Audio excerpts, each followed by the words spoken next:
back to the Wombynhood Illuminated Podcast. I'm your host, Ruth McGilligan, and I'm joined today by my wonderful husband, Jason. Thank you for coming back on, Jason. Oh, it's been such a long time since I saw you, Ruth. I know. So good to see you. No, thank you so much for being here. This episode, I just want to say from the offset that this is going to be a powerful podcast because we're touching on a very sensitive subject. Yeah. One that is very close to our own hearts, and it's in preparation for this should be coming on air just before or just after Baby Loss Awareness Week, which is from the 9th to the 15th of October 2025. It falls on that every year, and we just felt that it was important for us to share our story because it could be of help to someone listening or watching this episode. Yeah. And for myself as a womb worker, I just felt it was important to share from that perspective as well because of the beauty that can be found in loss and how life takes us on an unexpected journey sometimes. For sure. And yet that's where the medicine is. So yeah. Unfortunately at times, yeah. Yeah. So yeah, where to begin, honey? Where to begin? Where to begin, I think, is to say, first of all, that we've been married coming up on 10 years, and we've been together for 20. We're both in our early 40s. Yeah. And the topic of children has been almost consistent with people. And people would say things like, you know, why are you not having children? Or, you know, they would be outright barefaced enough to ask it. Yeah. Or, like, in one instance, you had a very, very lovely, compassionate auntie who spoke to your mother outside the chapel one day and said, "Oh, I'm praying away for Ruth and Jason," you know, and Majel was like, "Jesus, why? What's wrong?" And she was like, "Oh, you know, the way they can't have children," and Majel was like, "No, they've just chosen not to." Yeah. So I think it's important to talk about the fact that for a long time we didn't even consider children, really. Also, just before we start... yes, right, good point. You may hear a kind of almost like I have cotton wool in my mouth, and that's because I recently had a wisdom tooth removed, and I had a perforated sinus as the result of it, and it's still in recovery. So every so often you'll hear this kind of almost like I'm talking with marbles in my mouth, but you know, it's just the way we won in there at the beginning. It is healing. Yeah, of course it is. Yeah, I think it's normal. Like every relationship I feel goes through this because there's the societal norm and expectation of people, right? So the minute you're together, it's like, when are you going to get engaged? And then you get engaged and it's when he's getting married. And then when he's getting married, it's when are you having a baby? When are you having a baby? And even like my friends will tell me who have children, it's like, oh, you have your first child, and then it's like, when are you having another one? And it's like, go on, everybody, just fuck off. Mind your own business. No, but you know, and this is something you and I made a conscious decision not to have children for this last 9 years because we were busy birthing other things. Yeah, we both felt like we weren't really in the right physical situation, mental situation. Yeah. Everything. We had all the reasons not to do it. Yeah, we did. And a lot of goals that we wanted to meet and experience, which we have done, which has been beautiful. Yeah. And so that's been our journey with parenthood. And then last year we made the decision it was time. Jason had turned 40 and I was older, 41, and we were old just woman there. He's my toy boy. And we made the decision to be like, it just felt aligned. Yeah, it felt like the right time. Yeah. There was a lot moving in our life. Everything was moving in the right direction. Those things that we had perceived that we wanted to accomplish had been accomplished. And a big part of this journey for us as well, and I'm speak for myself particularly here, there's a lot of prep for me personally. And just from the outset, let me say, this is my and Jason's journey. This is how we have experienced the journey of parenthood and deciding to have children. This is by no means a reflection on anybody else's. This is just my truth and Jason's truth. So for me, it was not a decision to be made lightly to become a parent. There was a lot that I felt like emotionally that I had to work through therapeutically before arriving at that place. Because there had been times in the past in our relationship where we had thought that I was pregnant, and I was sad when I wasn't, and I realized I was sad because that baby would have been a Band-Aid baby. It would have filled a hole. And I knew that in the moment, and I was like, whoa, I have some work to do. Because to me, a baby should always be an addition to your life. And not... I mean, they always will be. Of course, like you say, it's filling the void is the problem. Yes. So, and I just did not want that. And I had a lot of work that I needed to do before being ready for parenthood. And should we talk about the initial false alarm? No. I think we will. I think we should talk about it because it's a lovely story, by the way. So I can't believe you're doing this to me, Jason. Some things are private. So my dad and I were doing up our living room, and Dad and I had went to I can't remember where we were, but Ruth, you had been late. Yes. But by quite a significant amount of time, by the way. It was the first time ever I had been 10 days late. Yeah, never before, like. But more importantly, to point out now, I was extremely stressed. Yeah. That was one of the most stressful times I had experienced personally. So of course my cycle was late. But at the same time, there was this little... We were starting to teeter on the brink of being like, should we just throw caution to the wind? Sure. Just so that you know, to share. I had been on the pill, okay? That's right, yeah. And I came off it when we got engaged. So I've been off the pill for 12 years, and I know my cycle. I'm a womb worker, so I know my cycle extremely well. Yeah. So when we decide to throw caution to the wind, there's a good chance something could happen. So of course this was that freaking January. We were like, okay. And then in February, I was 10 days late. So Dad and I went out to get supplies for the DIY project we were doing. And when we came back, Mum and Dad were still there. And Ruth was like, can you come here a wee second? And I went into the bathroom and she was like, look. And I was like, what is it? And I looked and I was like, oh my God, are you pregnant? Are you pregnant? And I was overcome with this joy. And then we're hugging and I was like, oh my God, this is amazing. And before you go any further, let me explain. So Jason had been away. There was no one in the house but me. And in Poundland, which is a shop where you can buy things for £1, okay, they have these pregnancy tests that you can buy. Like they're basically, when you go to a GP, you pee on a stick, or essentially they sample your urine. It's the exact same little tester strip that you get in Poundland, okay? But we'll come back to that in a second. But just so you know, in case anyone's interested, you don't have to spend a fortune to get pregnancy tests, by the way. You can buy them that cheap. But I was on my own, and I had went and I was really dropping in. I had tested because we had put off me testing, but I tested and I left, which for those women listening, you will know how much willpower it takes to walk away from the test. I walked away from the test and I did a card pull. And it was the Celtic Moon deck. And the card I pulled was birth or birthing. I can't remember the exact phrase. So I was like, oh my goodness. And I walked back in and there was 2 blue lines. Yeah.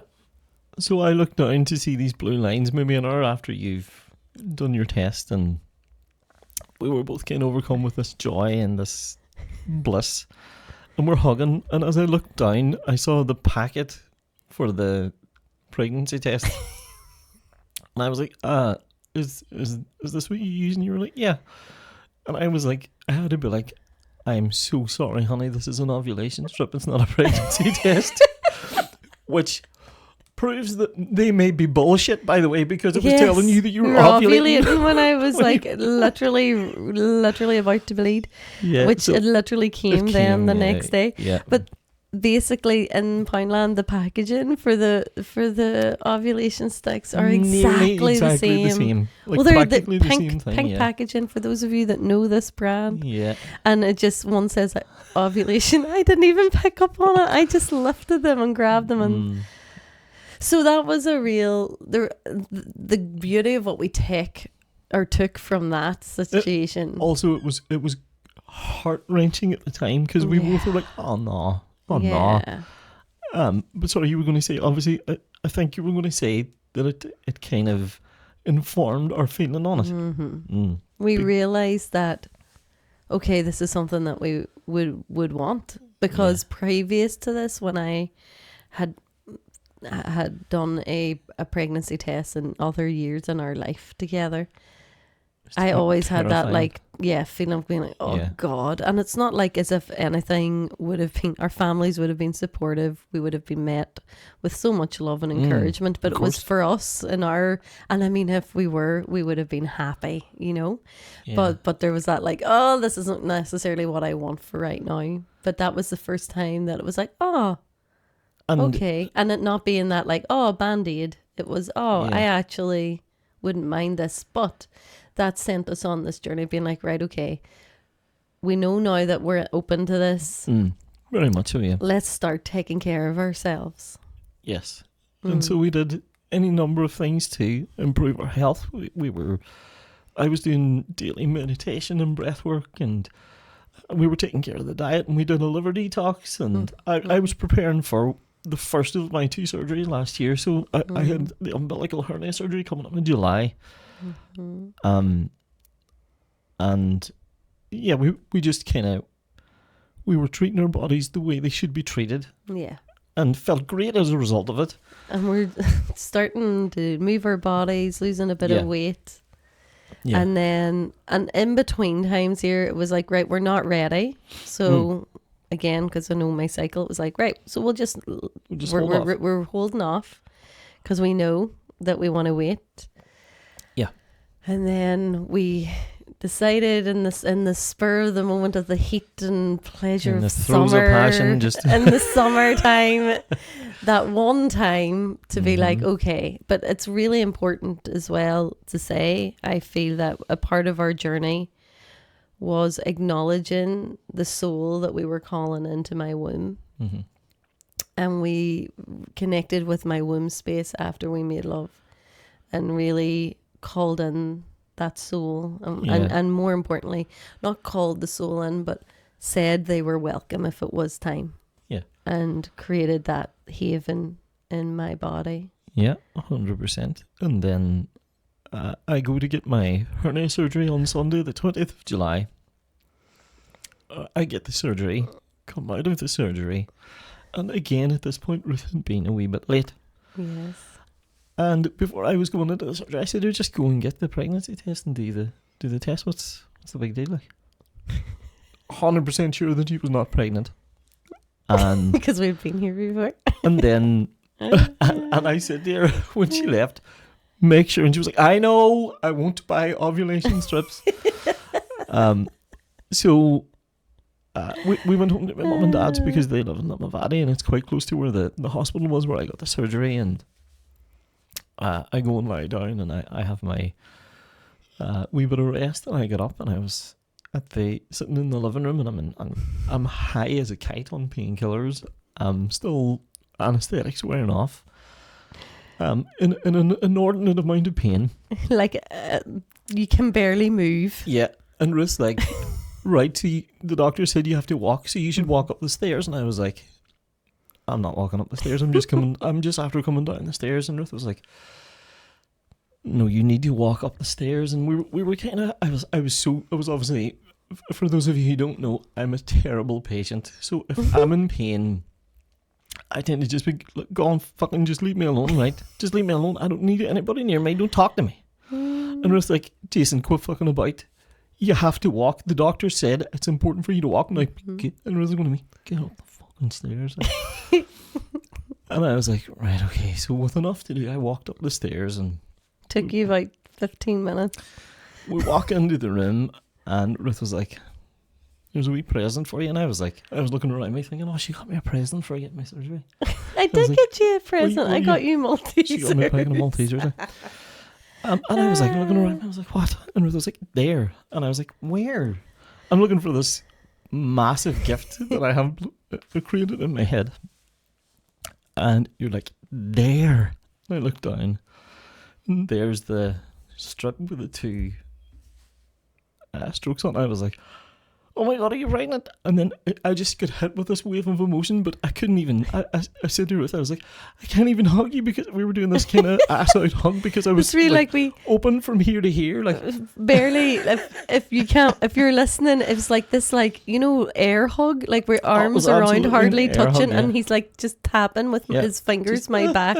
I was crying, but like crying, but not able to cry because the pain from the movement of the tears on his actual torso was too much. God. Oh, it was the funniest experience. So to put a point on it, Ruth was pregnant. Yes. And we were both elated with it. Yeah. Like, you would have been roughly 4 weeks pregnant at that point as well. You okay? It's okay.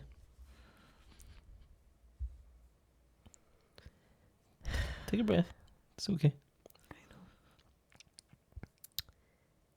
So, we were pregnant.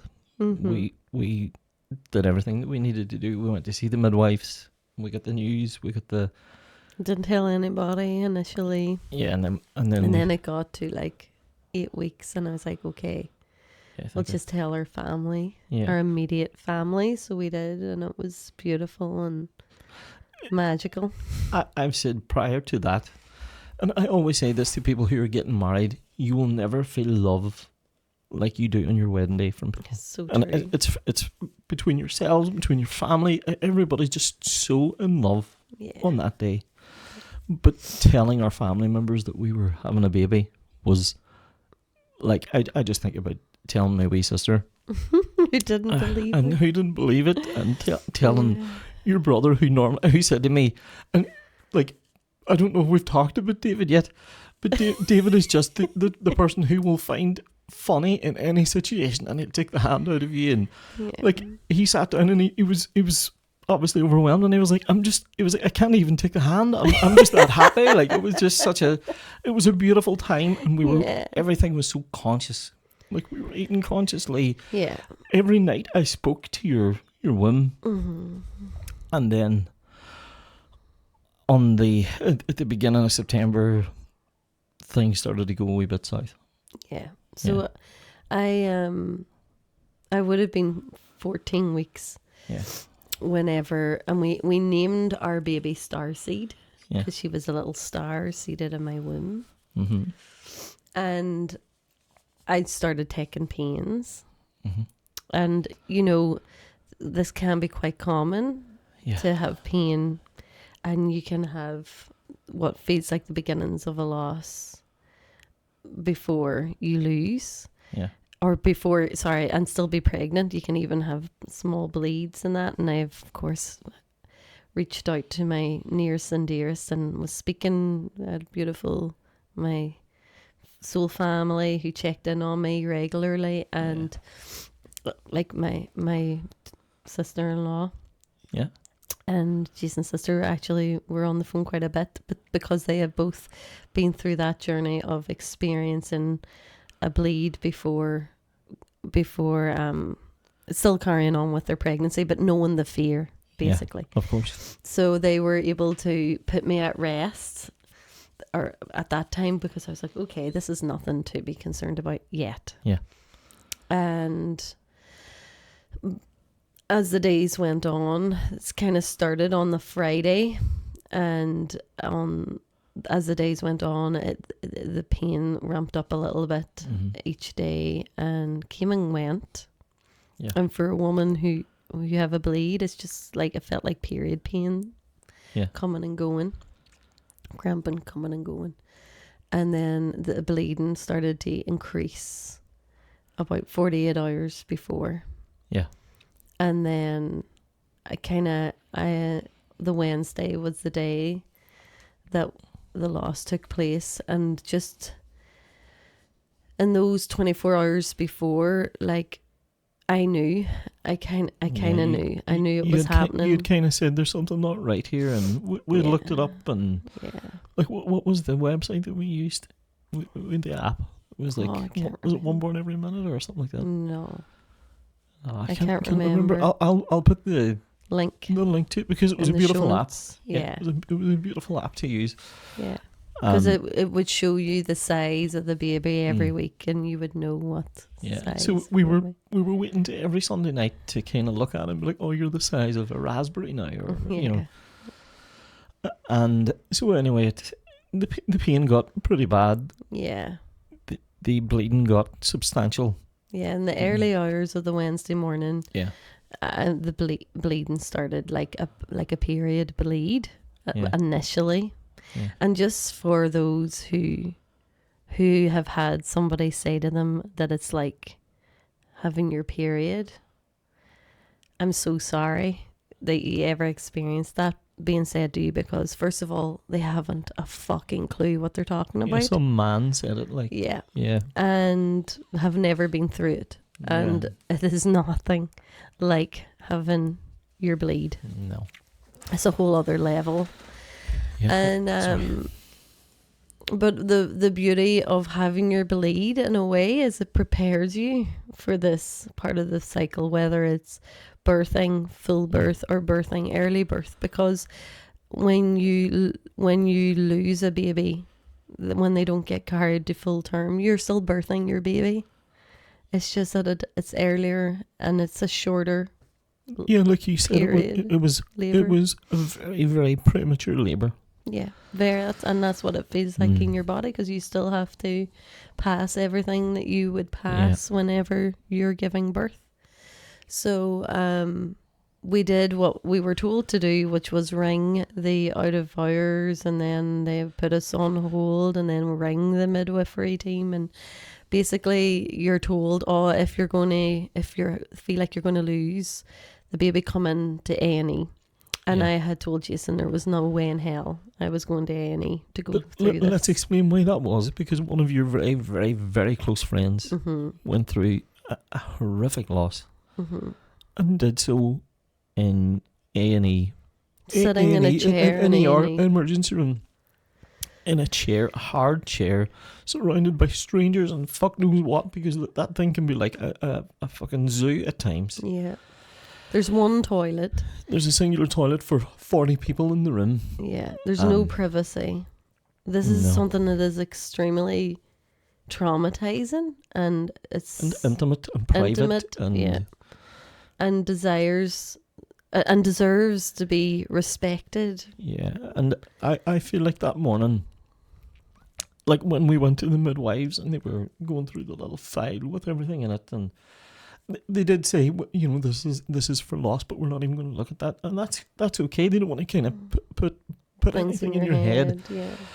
But when it happened, Google was the only thing that I could find information on, and then we were calling the midwives and like trying to get them on an emergency number, which we could not get through. Yeah. And then when we finally did get through, and this girl said, you have to ring this number back," and you're like, "Can you not just transfer me now? Because I literally have been calling that number for 3 hours." Like, and as a man, that morning, I never felt as powerless, because I was like, these people are not answering their phone. Like, and in my head, I was like, there must be something we can do. But when you finally spoke to the midwife, she very honestly told you that,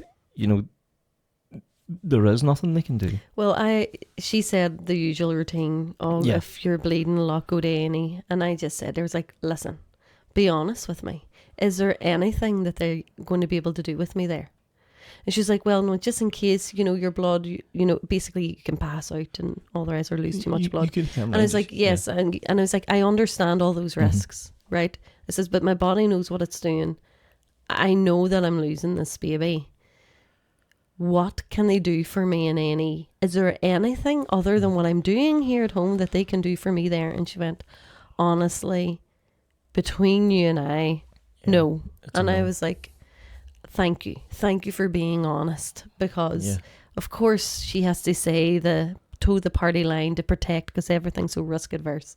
And I was like, listen, I am lying here going between the bathroom and here and bed. It's like, if I go to pass out, my husband's with me, I'll put my feet up, if anything changes that is really scary, we'll go straight to A&E.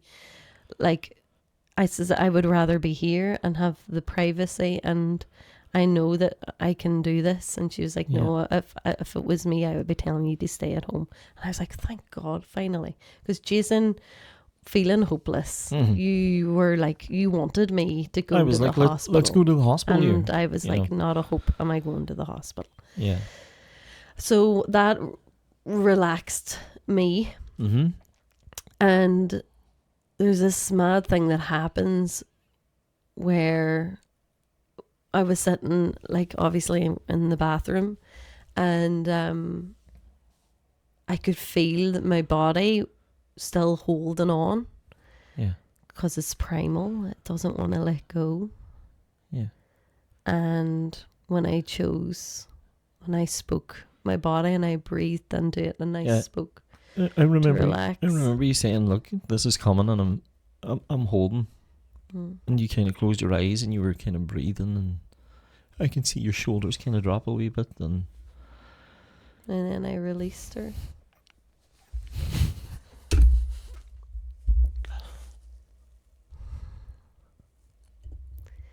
And the thing is, where I was really blessed is in Jason, because as a woman, we bleed, and so we're prepared every month for our bleed. It doesn't terrify us seeing the sight of blood. And, if you have clots and stuff, and I'm sorry, folks, this is the reality of the bleed, you know what I mean? Yeah. There's clots and there's it's tissue. You're releasing the lining of your womb every month, your uterine lining. And obviously when you are losing a baby, your uterine lining is padded with all this blood and nutrients, and in there as well is the placenta and the baby. And you don't think about these things, but when you're looking on an app at the different sizes every week of what your baby is, that is what you're going to pass. That is what you're going to birth. And because I had experience just honouring my bleed, and when I say honouring my bleed, I have free bled. I have used a cup and gathered my bleed, and I have fed it to the earth. I have given it to our plants. I have experience of putting honouring the cycle, and putting containers into the bath, into the toilet to catch my blood. And so because I knew I had already this knowledge, I said to Jason, I was like, please go and get something. Get a container, because that's what we're going to do with this. And so Jason went and got what we needed to get and put it into the toilet bowl, and we caught our baby. And just to say something as well, I remember one time talking to a close friend whose husband was unwell, and I was saying, how is it? And she said, as bad as it was good. Is the way she put it. And I think in the throes of all the despair and the most horrible thing that you could experience at that particular time, it was beautiful in its own way, because it was a beautiful day. It was. And Tootie, our wee dog, was never left our side, but we were just fully present to it. Which was kind of how we had conceived and worked our way through the pregnancy to that point. So I have to thank the work that you've done for that, because when I first saw the amount of blood that you were losing, I like legitimately I freaked out. Like I was like, this is not normal. Like, but you'd seen that amount of blood before. Well, not that amount of blood. I'm sorry, not that amount, but I was prepared by every month. I'm prepared. I see blood every month leaving me. So, whereas truthfully, I was just like, what the fuck is this? This is not good. Like, and you know, I was trying to ring this number flat out, and but yeah, as horrific as it was about as beautiful of a sacred thing that it could have been. I was just so blessed that, like, not everyone has this experience, and we chose to have it this way. But I asked you, you went and got my wee yoga seat, or wee pillow, and you sat in front of me, and we sat head to head while I was on the toilet. Losing, and Toot was at your side. Never left us. Just sitting, and it was so quiet, and that's like the absolute best of a worst case scenario. And they're beautiful beings, and I am so sad and sorry for the women who are listening to this who have been alone in their loss. Yeah, because we know from other people's stories now. Like this is the thing is obviously once we were pregnant, and we lost the baby. Post the loss, the amount of women that you've spoken to, the amount of women in our lives, like who said, "Oh, it happened to me twice. It happened to me 4 times." Like we know one person who had 4 miscarriages and 4 children. That noise came out of my mouth. This is this gap that the sinus thing has created. And when obviously then, while Ruth was on the phone to the midwife, she said to them, "Look, we're supposed to go for our big scan next week," and she said, "Look, keep that scan because they'll want to do a post-loss scan if you're definitely losing the baby." And Ruth said, "I know for a fact I am losing this baby," and that kind of hit me. I was like, "Oh shit!" Like Ruth knows that something's not right here. And you said to that lady, "Can you please ring ahead and make sure that they know that I've lost the baby, because I don't want to have to explain anything. I don't want to have to get into it. Like, I'll go in and do the scan to make sure that everything's okay. But please just advise them." And she was like, "No problem, I will do that. Not a problem." And fast forward to 1 week later, we go into the prenatal ward, is it? And we're in the waiting room, and that was the first thing that struck me. Was I was looking at the posters on the wall while we were waiting, and one of the posters says, "Did you know that 1 in 4 pregnancies end in miscarriage?" And I was like, 25% of women who get pregnant will lose their baby.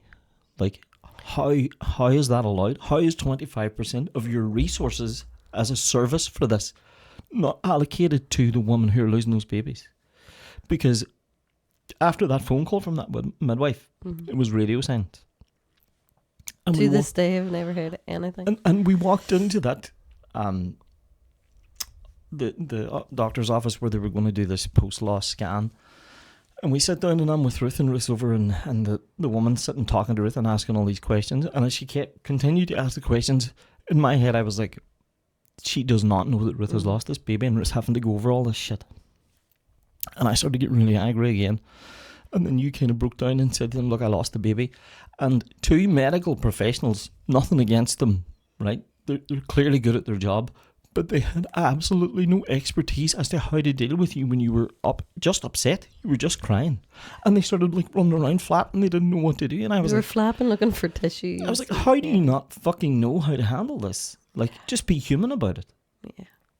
And it was very clinical, and they obviously did the post-loss scan, and which is an internal scan. Yeah. And they offered to me, and they were like, "Listen, the next time you get pregnant," and I was like, "Listen, I'm not having this fucking conversation right now." Yeah. Are you for real even mentioning this to me right now? And she's like, "Yes, but we just need to tell you anyway." And I was like, "I'll not be. This is so far from my mind."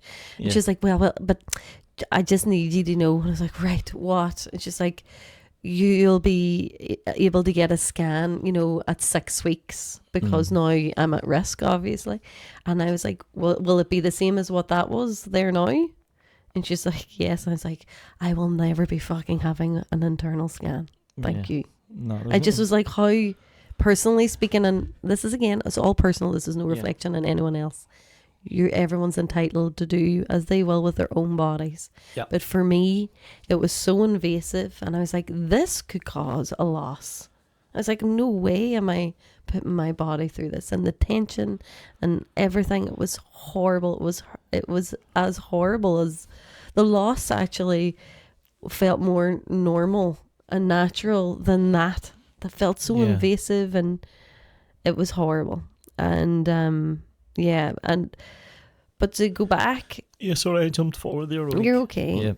I think the key thing that we took away from that experience was I left that room with not so much as a leaflet on losing a baby, not a leaflet on bereavement, nothing, not a phone number given to a resource. And needless to say, we were angry, and I mean, we had lost a baby. I was already angry. Yeah. This just made me worse. I was like, the mothers of our children deserve better. Yeah. I think back to my own mother's birth story with me, and the countless women who have spoken to us since then, and the husbands who come forward and offered their support to me, and I think the long and short of it is that women deserve better. The mothers of our children deserve better. Yeah. And to really make it clear, 1 in 4 pregnancies, not 1 in 4 women, folks. 1 in 4 pregnancies. Yeah, it's crazy. So if you have 4 children, if you had 4 pregnancies in your life, it's highly likely that you're going to actually only have 3 children out of the 4. And like, we have family members who have 4 children and who have had many losses as well, and it just shows you, it's like it's the silent grief, and it's not spoken about, and that's why we're here speaking and sharing our story, because this needs to be brought out of the shadows into the light. And can I also say that we've done a dance around talking about it, because it is such an intimate and private thing. From a technical glitch, we really kind of struggled with whether we would share this story. And had set up to record a podcast quite close to after it happened. And it was entirely too raw. Like, it was just not the right time. We did record it, but we were totally disassociated. It was like, kind of dead behind the eyes almost, talking about it. Whereas now we've had we've had over a year now to integrate it and accept it. For as much as I can, although I have still struggled at times. Like, it's funny, that was the one emotion that I did not have, was anger. I was angry about how the NHS and the services, I was angry about that, but not about my loss. I wasn't angry that I had lost, and I still don't know why that isn't the case, but it was like part of me knew, and I think when part of you knows, I think I was integrating it for a while, and I just believe that everything happens in its right time. And the beauty of this experience that I took away from it was, as a womb worker, it has brought a depth to my work that I did not have before. You didn't have that literal lived experience before. Fair. Yeah. And everybody's lived experience is different. How we moved through our loss and were very present to it and ritualistic and had ceremony about it is different to somebody else who maybe it was just very black and white, and they were like, okay, and seen it in this black and white way. And if that's how you integrate it, then that's okay too.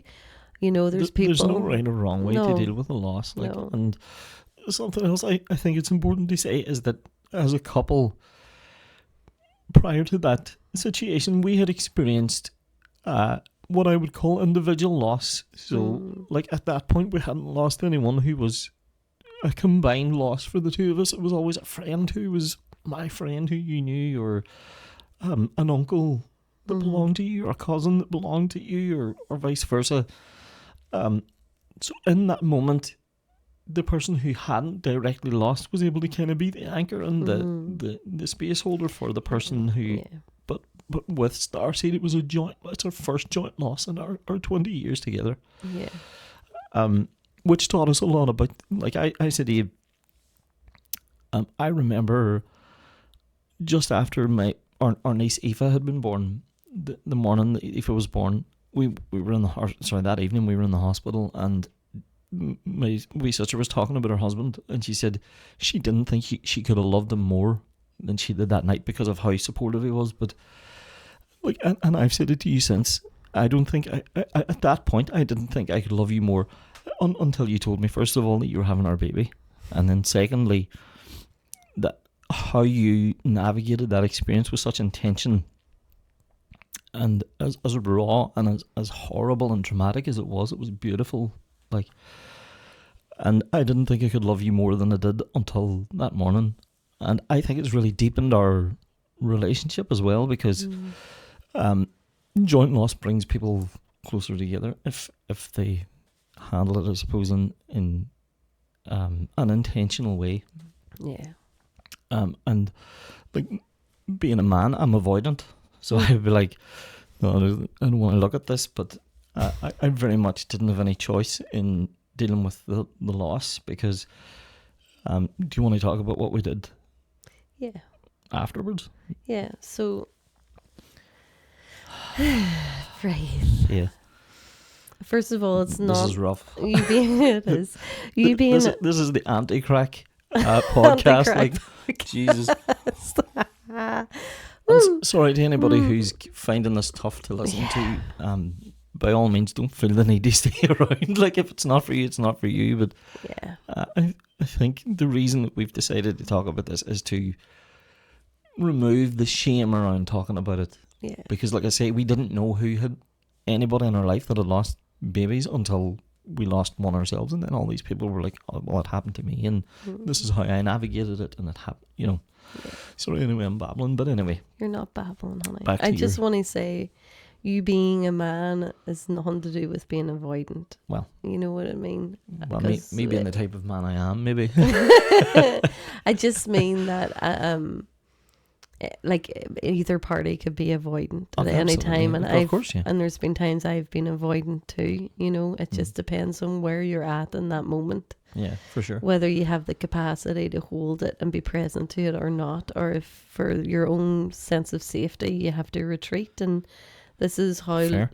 Like, this may be baby loss, but loss is loss and grief is grief, and we all show up to grief in different ways, and we all have our own skill set around that, and sometimes we don't have all the tools that we need, and somebody else provides it for us, and vice versa. And 100%. So, and it's knowing when to communicate what you need, and communicate whether the other person communicate if they have what you need in that moment. The capacity to hold it, yeah. And to being through this together has really taught us how to communicate what we need and desire. Yeah, and I feel like we were pretty good at it already. Yeah. But that's just fine-tuned the dials a wee bit, I think. And I mean, even the communicating on a deeper level, it's like the communicating without speaking. Yeah. Like, you were able to know what I needed without me saying what I needed. Yeah. And that's so beautiful that we're so blessed to have that. And it's took a lot of years to get us there, of communicating what we need, so that you end up 20 years in the making, like, of iron out those kinks. And that's not to say that there's not still ones there, but creased as fuck. It's like creased satin. That's the beauty of relationship, isn't it? Yeah. But adds colour to it. I just think that when you say about being avoidant and a man in relation to this, it was so important for me to have you there with me. This journey has always been together, and I remember talking to you about it, being like, I hate it when like, these are my personal irks, like, Yeah. When men be like talking about babysitting their children, and it's like you're not the You mother. don't babysit your own child. Like. Yes, mothers never say that they're babysitting their children. Like this like deeply entrenched thread of dare I say this is the woman's job. The patriarchy, the dreaded patriarchy. Yeah, you know, but you know what I mean, and you've seen that firsthand now. Again, this would have been one of those scenarios where you would have said to me patriarchy, and I'd have been like, "Oh, here we fucking go about the patriarchy again." But I loved it. I saw it. I was like, "This is not right. This is not fair. This is not how the mothers of our children should be treated." I was just disgusted by it. Like to this day, I'm angry about it now. Like, yeah. And that's an external system, but I'm talking about in the systemic family system of us, and how like when we talked that this is a joint. It's not just the egg and it's not just the sperm. It's a joint creation. It's a co-creation.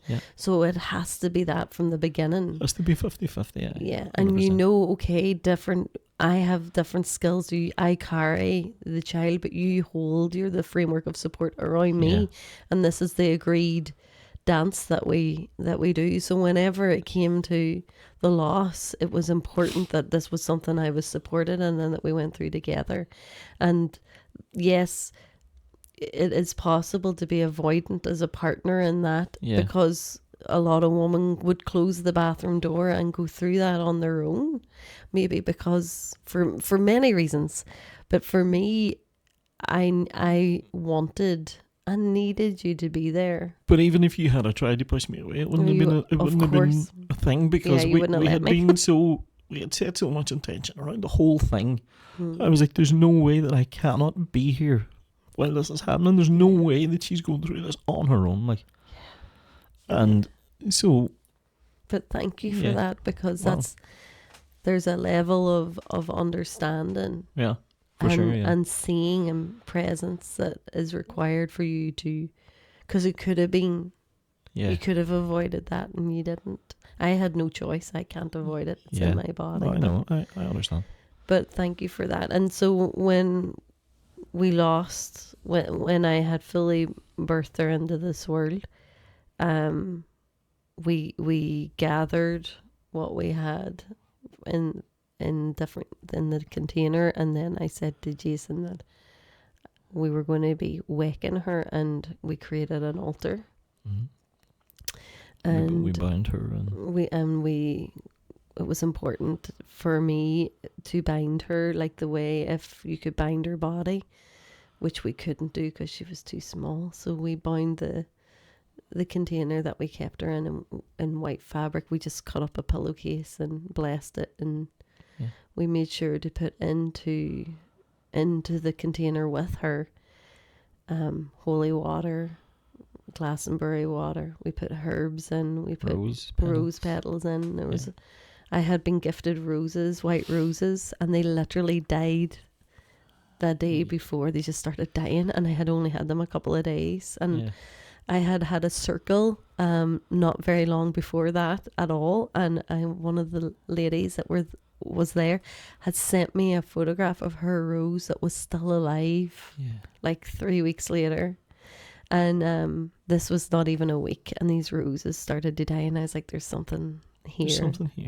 And I had a womb labyrinth, porcelain womb labyrinth ceramic, and as I was making my altar, it fell and broke and shattered into pieces, and I was like, okay, there it is. Okay, universe.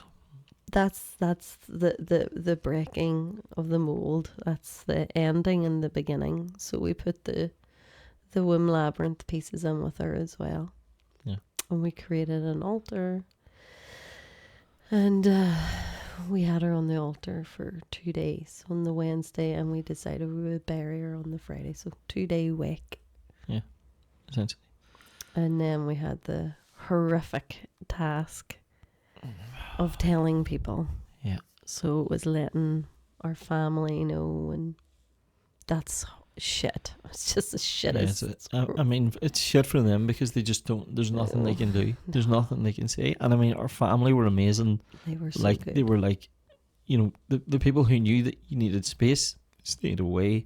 The people who thought they need me, they arrived. People brought us food. Yeah, every single one of our family Yes. came to the door and brought us something.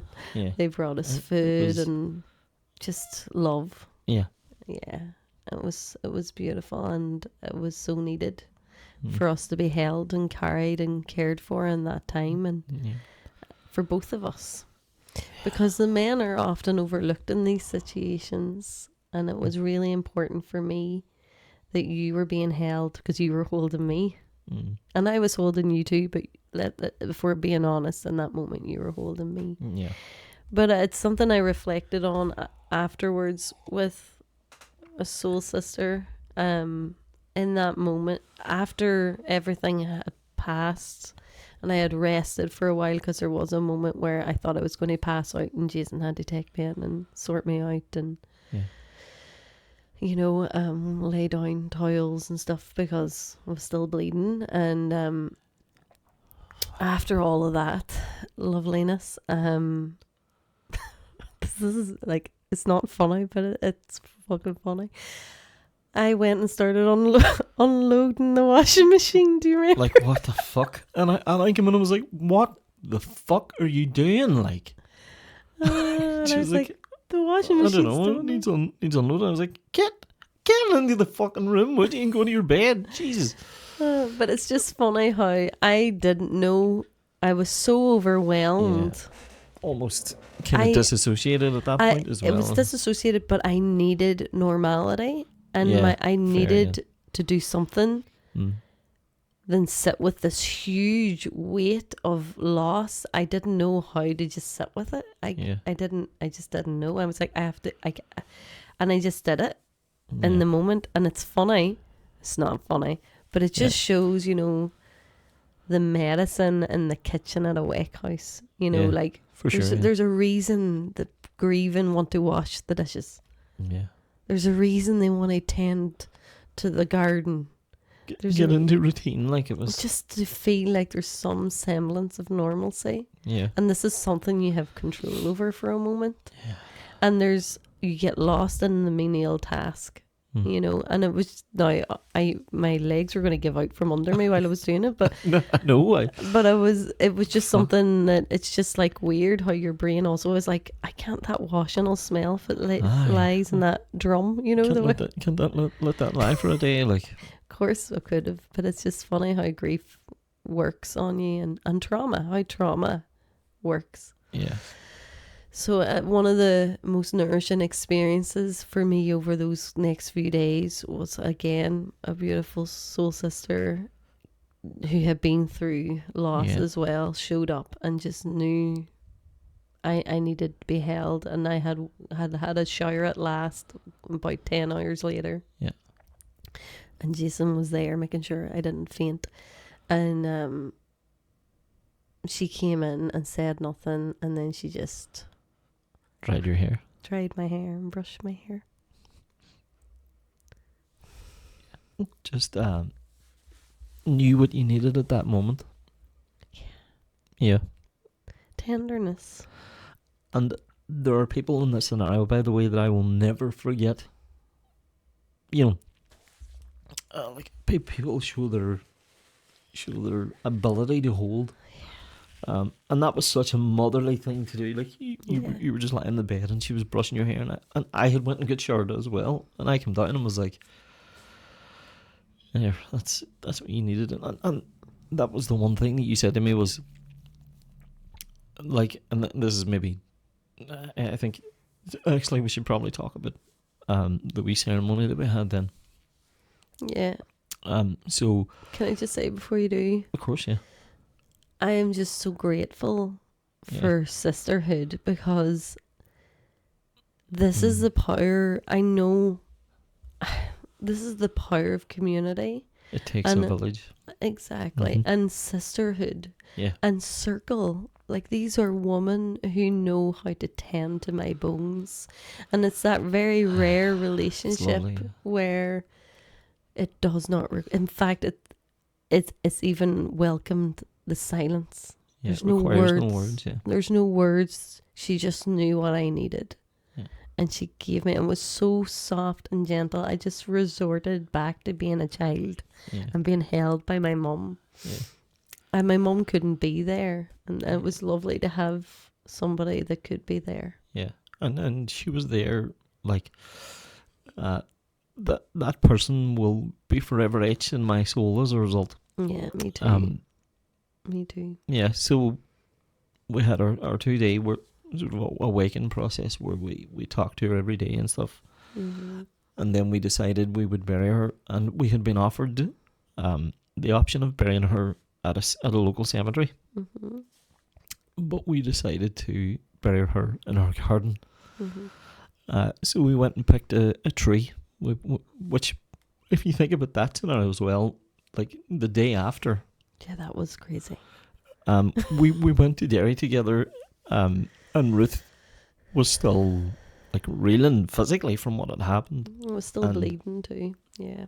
And we went and we picked out a beautiful weeping cherry blossom tree and a winter rose. And then I picked the place out in the garden. I kind of knew straight away where it was going to be. And on the Friday morning, I dug the hole and planted the tree. And that was so important. yeah, Like, again, all intention and ritual based and sacred. Yeah, the Thursday, I feel like it's important to explain. When we went for the tree, I went with Jason, and it was into a local shop called The Range, which is a big shop. And I just experienced nearly having a panic attack of sensory overload. There was music on, loads of people. I felt like my hearing went all funny, and I was like, "Oh my God, I have to get out of here," because I was still shaky and not like great because I had doing what you do, loss. which is just push on as well. Yeah, I'm definitely guilty of that. Yeah, especially whenever it is like a trauma response. 100%, it's like trauma response. Definitely. And I had that realization in that moment. I just started crying in the shop, and he was like, "You're okay," and I was like, yeah, I know I am. Because I just am. But I was like, okay, yeah, that was too much too soon. Yeah. So, but I wanted to be there to pick the tree. But I felt like there was divine orchestration in that, because I could not then pick the tree, and I surrendered that. And it was really important for you to take ownership of that. And you did. And there's been a whole journey with Jason, with you, and putting your hands into the earth. You've been told this by source, multiple people, and by the divine, and here we were in this moment, and it was like, okay, my part, I've done my part. This is your part, and I just have to step back and let you do this for you, because it was so. And I also think it's important to talk about your drum. Yes, so on the summer solstice I had a circle, so that would have been the 21st of June, and I was already pregnant at that time and did not know. It was very early on. And I was drumming, and I was going to drum with this drum, and when I brought it out, it had broken, and I knew, I just like, there's a reason for this, for the drum breaking. And I was like, So when I came home, I said to Jason, I was like, I'm going to keep this skin. There's a reason for this. I don't know what it is, but there's a reason. Yeah. And then we worked out that the reason was for starseed. Yeah, that you should be buried in it. So I took the skin that morning. So I dug the hole for the tree and everything, and I took the skin that morning and I weaved it together in a sort of a pouch. Yeah. And the bandages that we had used to bind the container, we put them in. We wrote our letters as well, and we each had tokens that we put into the pouch, and we buried her in the yard.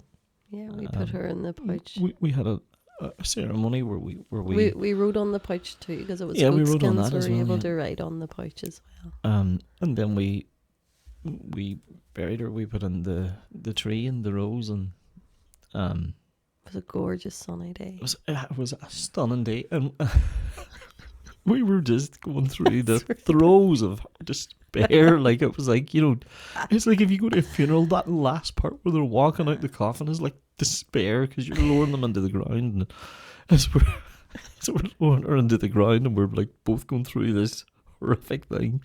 Wee old man goes walking up and goes, "Geez, that's a queer day of the day, isn't it, man?" We have to be like, "Yeah, that's really good."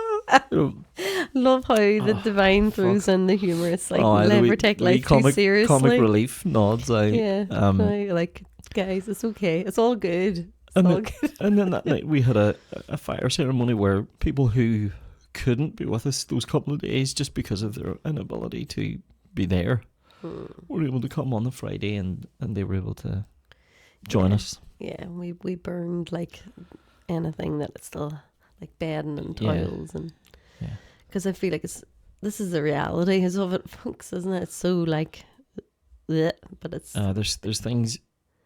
I don't think that anything in life could have prepared me for those 3 or 4 days. No, like nothing. And that's not to say that I've not been through some rough shit. We all have, but that to me hit differently. And I feel like it's because we were so close to the death. Like, you know, like I true, said to actually. Jason, the thing about my womb is it has held life and death. Yeah. Like, what a place to exist in my body. Yeah. And like we were there in the blood and the bones and the earth and the mud. Yeah.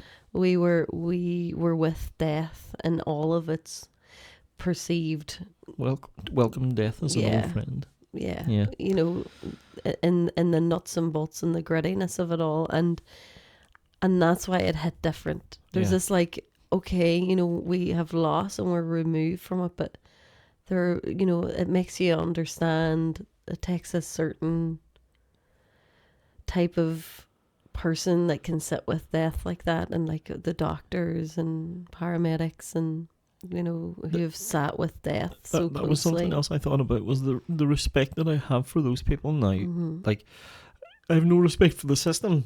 No, but the people. The people who run it and are in it on a daily basis. Yeah. It takes a certain type of person to do it, and they are impressive and to be cherished and honoured. Yeah. The ones that do it well, with well, compassion and I mean, awareness and you always humanity. Nobody's gonna. There's no system's going to be full of perfect people. Like, No, that's of course. That's just the way it is. But that is the beauty of that experience, and then sitting around the fire, we had our comic relief. Yeah. And my brother was there, so he got to be his comic relief at last. Yeah, it was. It was needed too. It was. Yeah. To me, it felt like the closing of one book. Mm-hmm. You know what I mean? It was quite official in that sense. And it was lovely because they all got to write a word and write something and throw it into the fire too, with intention as well. Mm-hmm. I think then, so weeks later, and you had taken some time off work, and my work and your work were very, very good, and we got to take our time off, and I could see that you were struggling. And then I said to you, what can I do? Like, what do you need? And Ruth said to me, I just want my woman around me.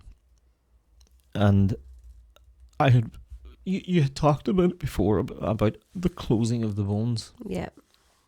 And I was like, is this something that you would do as a, like, to me it was for people who'd had full-term labour or birth.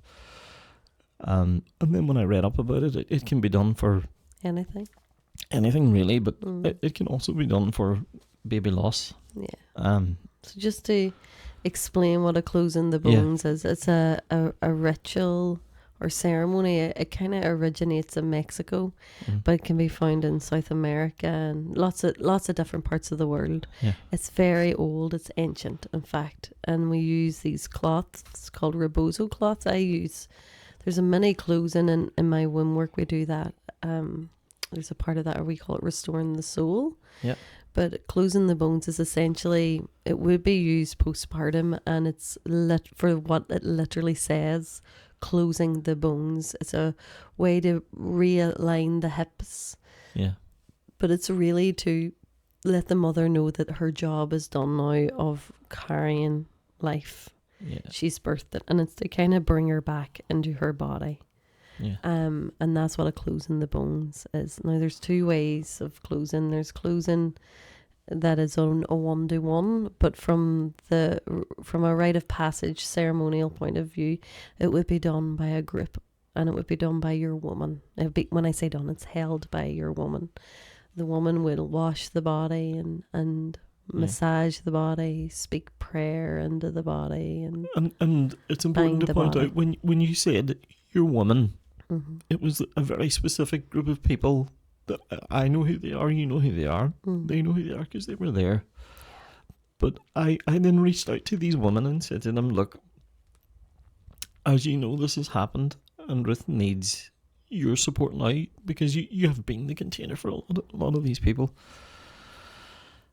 And every one of them was like, just name it, I'm there. And so I wrote a piece of music for it, and I have to say, other than you, sorry to interrupt you, but other than you asking me, what do I need? And I said, I need my woman. I said nothing else. Yeah. Well, you said to me about the closing the bones because you knew, and you were like, what about what you do? Closing the bones. I was like, actually, that would be beautiful. But that's as much as I said. I had nothing. I had no expectations of what was to come. I didn't even think about it. I think that it was important that you didn't have any input in it because... But I didn't even know it was really happening until you told me like a day before. You were like, by the way, tomorrow evening, just know that you need to keep it free. You need to keep it free, and you were very cloak and dagger about it. And I was like, I don't know what's happening. All these beautiful women just started showing up at the door, and I was like, and it was like, oh my God, and there was so much joy around it. And it was lovely to see them. Two of our friends in particular kind of led it, and one of whom was out of the country and was back for this short time frame and had very little time to allocate to anyone else, and said to me, she was like, don't worry, I'll be there. And it was 8 weeks to the day after. And so I was working upstairs. I was up in the room upstairs working, and late at night, and it kicked off at about 7:30, 8 o'clock, and then finished probably around 11:30 or thereabouts. And another soul sister came upstairs to me and was just, she had tissues in her hand. She was like, that was so beautiful. And they said for me to come down, and I came down, and you just looked, uncoiled, like this. The spring had the tension spring had been loosened, and I was like, that's what we need. And it's important also to point out that there are women who would have maybe wanted to be there that couldn't be there for any number of reasons. So it was a very specific group of people that ended up being there, and it was perfect. It was. It was divinely orchestrated and by you. Yeah. Just to explain what occurred then. Aye, absolutely, if you want to do that. So it was when you're a space holder too, it's a very it's the first time in my life actually that I have been held that way ever. And to be like the center of all this love and attention and focus and intention. Yeah. I felt really, I actually said to the woman, I was like, this is hard. This is really hard. I feel myself wanting to shy away and hide because it's so vulnerable and raw and real. And there's no hiding the truth of what I had experienced, what we had experienced, but to also just be the truth of who I was in that moment and nothing else. No expectation of showing up in a specific way other than whatever way I was. Whatever way you were at the time. In that moment. So I was laughing because I was awkward and felt like, what? This is really fucking crazy and yet confronting, very confronting. And I had a beautiful group of women around me who were able to just sit with me in that and just honour it and be like, yeah, it's okay. And it's important also to mention that quite a few of them have experienced baby loss as well. Yeah. One of them came up to me afterwards and was like, I think she'd maybe never experienced anything like it herself. And she said to me, she was like, she rang me the next day and she was like, I have never, how is she? And I was telling her, you were good, and it was exactly what you needed. And she was like, she said she came home to her husband that night and said to him, look, that's the work there. Mm-hmm. That's what's needed. And women need this. Yeah. It just shows, for me, like, for a grieving journey, for any grief, the wake and the funeral's a very important thing. And I know that in the Catholic tradition we have the month's mind mass, and I feel like this is kind of what it's trying to tap into, is this like revisiting, making sure the person's supported and all the rest. Personally, I'm like 8 weeks out is maybe a better time, because a month you're still in the, like, you're still very raw, isn't it? Yeah, you're still caught up. Like, I mean, you're still like, it's how long later, and you know what I mean. There is no time on grief. Like, it's a part of your life. It's a part of you, the loss. But I just feel like it's so important to bring community around people again. Yeah, and the life that I received from that, and the love that I received from that, and how it filled me up and made me go, oh my goodness, I felt so depleted. And there's this mad thing that happens when you're in a relationship too, where I didn't want to burden you with my grief because you were grieving too. Yeah, and vice versa. I felt like there was times when I was like, I'm going to have to go off here, and because I know she's not good either. Yeah, and vice versa. Isn't it mad that in that scenario, even as united as we were at the time, I was still like, yeah, I can't. Sure, or you were like, I can't. And then and then when I finally did break, or you finally broke and you shared, and it was like, oh my goodness, yes, thank it gives you for permission. sharing. It's almost like it gives you permission to be like, all right, so I'm not a psychopath here. Like, this is normal. Yeah. I should be feeling this way. And even now, a year later, this is something that we will still assuring each other. Like, even yesterday, it was like, it's still shit for me. It's this, that hit. We can just look at each other and be like, did that hit you? And it's like, yep. Which is me, really lovely. For me, it hits me now if I see a newborn baby. Yeah. Like, every time I see a newborn baby, I just be like, oh, fuck. Yeah. Like, and you're counting the months and being like, how old is he?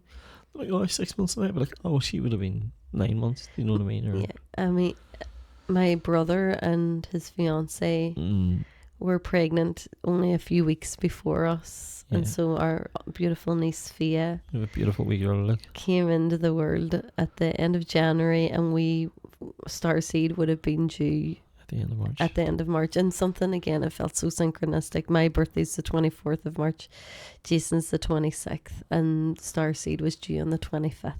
It felt so... My God, it was... It felt like everything was lining up, and it was, and it did, and it went exactly as it was supposed to and meant, and like, I truly believe that. But it does not make it easy to be around. Fia is a wee star being for us anyway. Bundle of joy, like, she is the most gorgeous wee thing. But there's this little part of my heart and yours, I think, she'll always be tied to that time in our lives. We'll always look at her and think our baby would have been. And also there are those kind of marked dates, like you say, like the 25th of March was one that we specifically went away. Yeah. And stayed away in a caravan for a week. Yeah. Just to kind of get away from the world and to honour it. And then obviously the 1 year anniversary of losing her. And something I think it'd be nice to talk about is the fact that the tree was a weeping cherry blossom tree. And where I've never planted a tree in my life. Nothing about it. YouTube, it was like, this looks fairly straightforward. Obviously, this has happened right at the peak of autumn, when things are dying away. And winter comes, and that wee tree just looked so sad and pathetic. And I was like, oh, this fucking tree's dead. It's dead. Like, it's not growing. And then spring came into, like, almost the end of spring, where cherry blossom trees are starting to blossom. And along where we live, there are so many big cherry blossom trees. And I was videoing something else for something, and I was driving back home, and it was a beautiful day, and I could see cherry blossoms blowing everywhere. I was like, look at that. And then I thought about the tree, and I was like, and that fucking tree that we planted has not a blossom on it. And I was heartbroken. I was like, I was I was heartbroken. And I'm driving up the road, cherry blossoms fucking everywhere. And I turned the corner, and I stopped in the middle of the road on the way in, because I drove in, and I was like, oh shit, oh fuck, there's loads of them. So there were loads of wee buds, and I mean, it's still very much a young tree, but it has flourished so much. This summer has really flourished. And now when I look at it, there was, I mean, obviously because I thought it was not growing, there was a long time when I looked at it and just thought, like, I felt the despair. But now when I look at it, there's a tinge of sadness, but it's more like, well, you're giving back to the earth, like. She's there, yeah. Well, in that form, obviously. Yeah, well, yeah. And this is the other thing. A month later, it was one month to the day, and I had put on the hot tub. I'm sure you remember this. And you hadn't got into the hot tub, and I was like, I'm getting into it because it's a starry night, and it's a beautiful night. And I was just going through my own grief journey at that point as well. I was journaling about it, and I was lying in the hot tub, floating in the hot tub, looking up at the stars. And I did this wee kind of breathwork meditation for myself. And I was talking to her, saying to her, you know, whatever your fucking reason for not coming down here, you're an idiot. Because you would have been so loved. You know, me and her are great crack. Like, I would have taken you to Disney once a year. You've no idea what you're missing out on. And I was going through this whole conversation with her in my head. And then I was like, so I was feeling a wee bit of doubt as well. I was feeling kind of the doubt of, you know, is this all real? Is the cosmos? Despite the fact that deep down I know it. And I've experienced it myself. But I was going through this wee kind of despairing moment. And I was talking to her like a stern father, being angry. And I was like, so, you know what? If you're there, fair enough. Just give me a sign. When I open up my eyes, just give me a sign. I don't care what it is. And I sat back up in the hot tub and went to get out. And as I looked up, this is like 10 seconds after I opened my eyes, I looked up and there was just two shooting stars, one after the other, two green, like you could see the tail of them shooting stars. And I was like, fair enough, Starseed. That's okay. And I came into you and I was upset and I was like, you'll never fucking believe what just happened, and told you. And you were like, of course it did. And you had been getting those kind of God winks the whole time. Lots of them. Yeah. And to this day we get them. Yeah. So yeah, I think it's also important to talk about what has happened as a result, like you said, about the deepening of your work. Yeah. There's a couple of things that I want to revisit for a moment. I want to revisit the closing the bones and explain. Yeah. So, and God winks galore. Absolutely. Yeah. There's been so many. There were so many in that, you know, there's been, we're coming into autumn, as Jason explained when we lost her, and red admiral butterflies have been an omen for us throughout our whole relationship together. For sure, yeah. And she did not disappoint, you know, in November and December and January, when there was snow on the ground, we were still having red admirals visit us in our home. Anytime a conversation that was around signs and around her or around, you know, asking for just that wee bit of reassurance, it would appear. Just a wee. It would appear, yeah. There you go. And there were so many. I would need to go through my journal and get them all, but there was so many. And like just things like, for me, the drum breaking, the womb labyrinth breaking. And one of the most powerful was, you'll remember, folks, my first guest on the podcast was Caroline. Yeah. And the doula. And what you do not know but will know now is, I had, the minute I found out I was pregnant, contacted Caroline to ask her to be my doula. And there's a synchronistic weaving that was happening here, because my beautiful sister-in-law had also booked Caroline and another doula for her birth of our niece, but it ended up that Caroline couldn't do it, so she went with the other doula. And whenever she still had been in contact with my sister-in-law throughout her whole pregnancy, and when it came to thanking her doulas, she commissioned me to create an art piece. And the art piece I created was this little piece of a pregnant mummy with loads of roses around her, and it said, "It takes a village," because that's Caroline's saying, which we actually covered in our episode. And that piece has been sitting on a shelf in Caroline's house. Like, there's nowhere for it to go. There's nothing touching it. And the day that I lost Starseed, unbeknown to her, the piece fell off the shelf.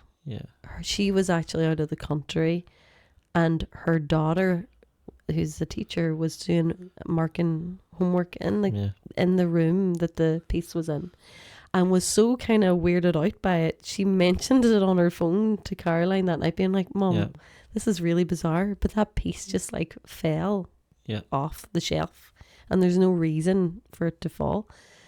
No, it didn't break. It was all okay, but it was the day the starseed passed. And it was only whenever you started talking to Caroline, like, about the podcast and stuff, that she remembered that and said to you, "What day did you lose the baby?" And then she was able to go back and, she knew when it was. They added up, It was, and those little mosey, like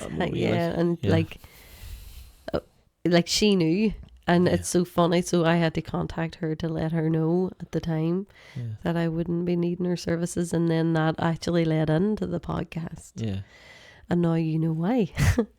But there's been so many nudges. But I feel like, just to revisit the closing the bones and the importance of community.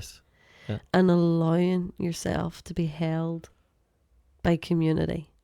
You know, and like in other cultures, whenever a woman gives birth, like in India, their feet don't touch the ground for 40 days. You know, their mother moves into the house and cooks, and the mother just gets to be nothing but held and breastfeed, and that's it. That's the focus. It's the way and that's the way it should be. It does. It takes a village to raise a child, and it takes a village to grieve one. That's beautiful, And like, to grieve, it takes a village. We all need our people around us when we're going through these journeys, and it is important, and it's okay to be boundaried and have the people around you that you know can hold you and hold you in the way that you need. Because for me, I didn't want to talk about it. I just wanted presence, to be whatever I was, and to feel safe in that, to feel safe that I could be all of what I am.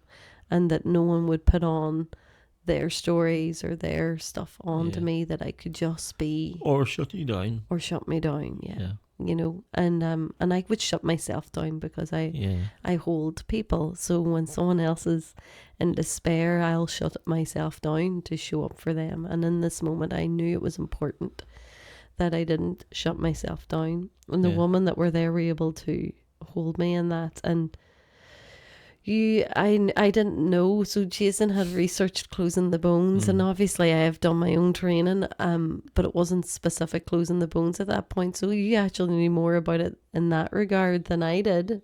And you created your own offering and had all the women in on it. I had no idea, like I say, about any of it.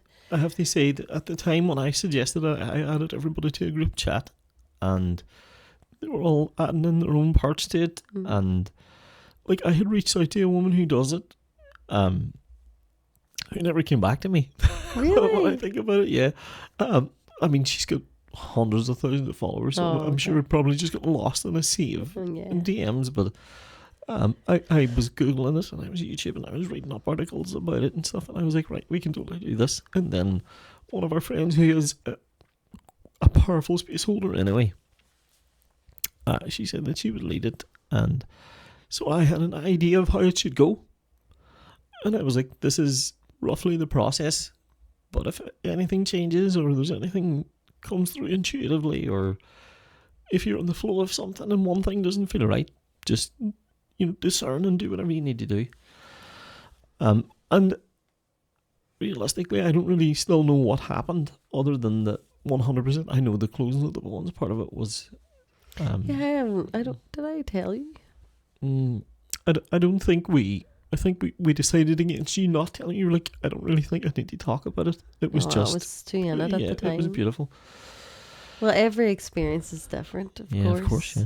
And the one thing that I inputted, simply because I had it, was a playlist. Yeah. Because you asked me, you were like, I think, use your womb work playlist. So I did. Yeah. And funny, I had another playlist lined up, like that I have anyway, and it went through the whole playlist, but it seemed to have been on that, like, shuffle mode. Shuffle. Yeah, because it wasn't which was great for me, wasn't because the linear process. Yeah, it wasn't, and that was again divine orchestration. I had nothing to do with that, so I was like, well, you could just use my playlist whenever you finally told me that day. Yeah, and the living room, the heat was on. It was really cozy. It was all candles and cozy fabrics, and there was a bed made, like basically. A giant womb was the point. Yeah, it was beautiful, and there was an altar, and all the women brought something for the altar, and it was there was a bed,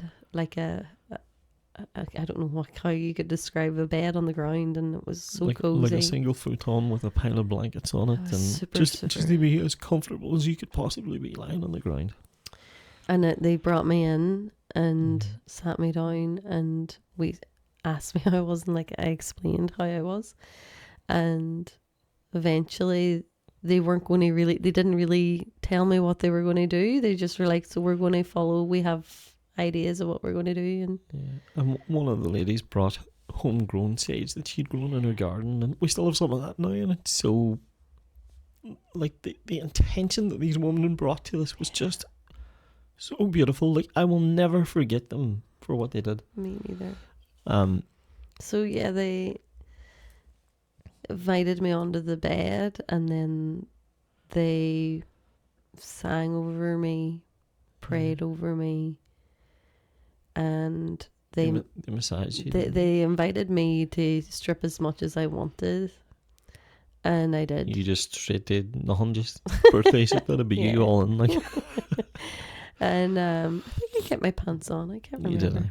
And they all, in silence, took different parts. They obviously had planned, like, that's right. When they all arrived, they had a good 15 minutes or more before I came into the room. They were like, "Can you just chill here and give us time?" So they obviously they had worked it all out, and they all massaged every part of my body was massaged by all these different hands, and it's so interesting because you can feel different paces and different, just like the intention. Eight and sets of hands on you. Yeah, it's goodness, beautiful. Yeah. like 16 hands on my body. Wow. And then they bound me, and that was really moving, and the music just hit right. I can't even remember what was playing, but it always does. It was so like, that's what they were saying themselves. They're like, fuck me, the playlist was just so divinely orchestrated. I was like, and that's my playlist, but it's not, because that's not how it usually plays. It was so mad, it was so crazy, and of course it was. And they bound me, and that was really moving. I felt like I was bound for death, like I was being buried. And it was like this shedding of this grief. So, and that was very powerful. So I felt safe to actually express my sadness in that moment, vocalize and I was keening my grief, and held in it, and it was really beautiful. That they were, it's this bizarre feeling, because I'm lying there bound and my head's bound and I can't see. And I know they're all just standing around me, witnessing me, just standing and witnessing me in my emotion. And it was so beautiful. And I could hear them responding to my grief with their own, you know, and for me and with me. But like this, it felt so supportive, just that presence, that level of presence, you know. And then they unbound me and it was like, wow, it was like being rebirthed. Yeah. As it is. And I mean, I've experienced this in my womb work because, you know, I've done it, but this was just different. It's different when there's a group of women around you carrying you through this. And there was, again, more prayer and just lots of bits that I'll keep for my own heart, for my own journey. But it was absolutely beautiful. And I have said since, I had said this before, and it really just grounded me into that, like, this is work I want to bring for grief. Yes. I want to bring this into a group space with women who are grieving to hold each other through in this way. And I will, so keep an eye out for that, folks, because it's coming. And it's funny because it's not funny. It's the Ankaliak. It's the energy of her. She's here and moving through that and weaving through all of that. And it's this time again of a year later. And I'm like, this is coming, you know. It's funny because if you think about last night, Ruth very kindly decided to do some work on me. Oh, yeah. And we treated it like a full-blown Ruth's my therapist, I'm her client situation, and we got down to the couch and I got to talk about what it was, the intentions I was setting and stuff. It's so funny when you're doing this work. Like I just take, you know, you're both living your journeys, right? You're living together. You're together, right? But it's like we know this too. Unless you're in the space, you don't know what happens in the space. And I have tried to explain to Jason, any person that has lay on my bed are always afterwards being like, I don't know how to like put this into words. I can't explain it. And it makes it really hard when you're looking for reviews and you're trying to explain to people what it is you do. And then you're like, I can't put this. And I've tried to explain this to Jason. That's right. And he was like, can you please? So it was a tantric touch session. So it was ended up being like 3.5 hours long. Okay. It was transcendent is the only way to describe it. Well, thank you. So I even got the clipboard and pen out for Jason for this, because I was like, right, you are going to be treated like a client then. And when you were doing that, I was like, would you really ask your clients that? You're all, it's right here on the tick boxes. I was like, all right, okay, give me then. I ticked a couple of boxes. It's mad to think that you don't even know what's on the form. That's mad. Like there was funny. Again, it's such intention based work, but serendipitously, the thing that came up for me was grief. Yeah. And how I deal with grief, and the way everyone deals with grief is different. Like we talked about disassociative grief and people who, you know, try to return to routine, and there's people who get despairing, and there's people who turn into victims, and there's people who get angry, and or they do all those things in a line. Or all of the things system together, but the exploration of grief is going to be, I think, some of the most important work that you'll do. Yeah. Based solely on my own experience, up to and including last night, when you did that, because it turned on a switch in me. I was like, this makes perfect sense to me now, and I hadn't had that light bulb moment before that session. Because I had explained to Jason in this past year. And it's actually been since before losing Starseed that I've been having a call to death doula work. Yeah. And it doesn't necessarily mean that I will be a doula in the capacity of a traditional death doula is somebody who sits with the person who is passing. It's like usually somebody that knows that they're going to die, or sits with their family and kind of midwives them through the death experience, the death portal. What an honourable thing to be blessed to do. Like, I mean, I'm sure it's hard work. Yeah, But the part of death doula work is also the part that takes place after, and that's the bit I'm most interested in. I mean, who You mean knows? the aftercare kind of Yeah, element to it? this what we're talking about Yeah. now, this Yeah. part of the work, and to really give the people the space for expression of grief, and to be held in a community, a space where you feel really held by people, a group of people around you, and how potent and powerful that is to be witnessed in that, and to give yourself the space to fully express. It's like I've said to you before, even with those people that have done some trauma release work with me, and it's a lot of it is grief work, you know, to give yourself the permission to fully sound out your anger or your grief, because the two of them feel like they go very close together. The two threads, they're probably similar resonant frequencies. they run parallel, and there's people who have literally screamed the house down, you know. Wow.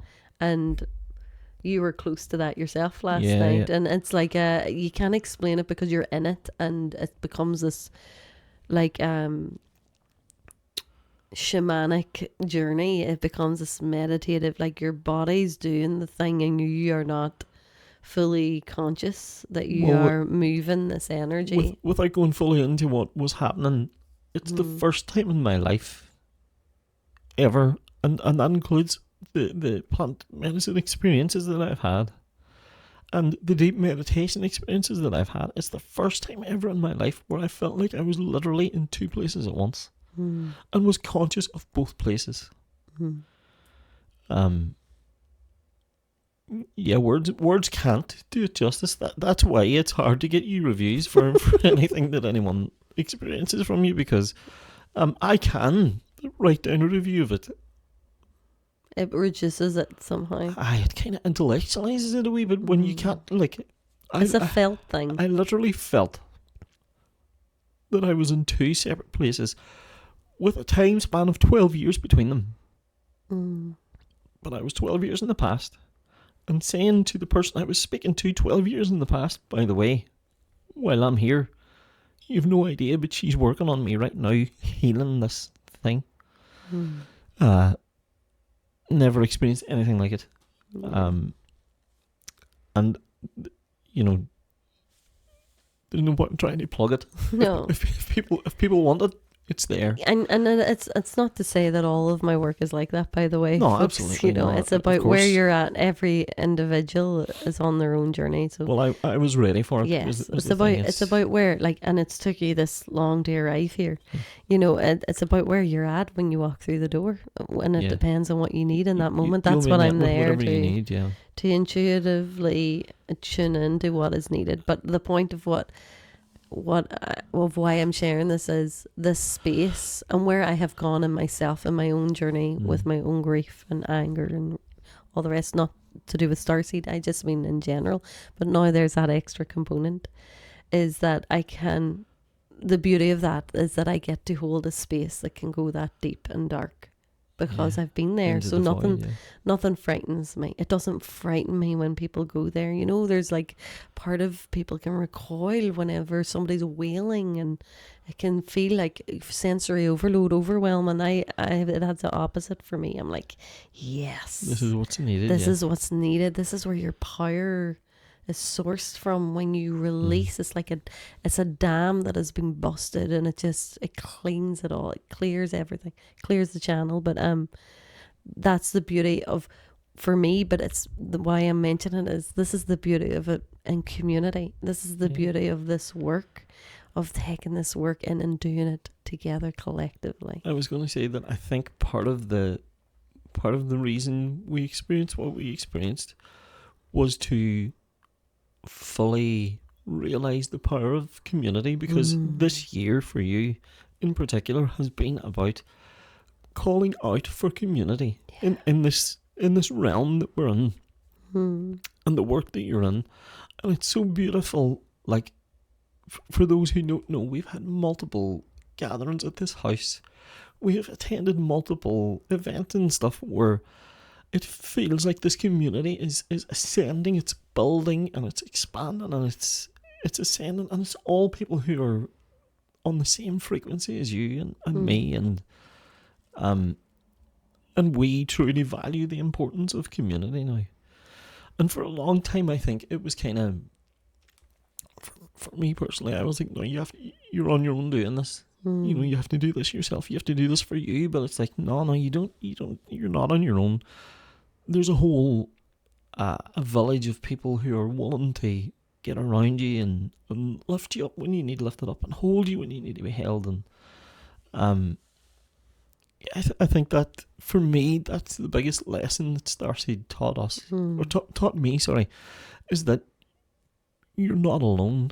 And when all of these women sort of come forward, and the husbands as well, saying to me, "Oh, my wife miscarried twice, and you know we lost 2 children." Like the person who, they know who they are, said, I had 4 children and 4 miscarriages. So it went miscarriage, child, miscarriage, child. Yeah, literally in order, I know. It was just like, and to know that they went through that pretty much on their own. And the other people that we know that didn't have the intention that we had, we were very, very blessed in the way that it unfolded.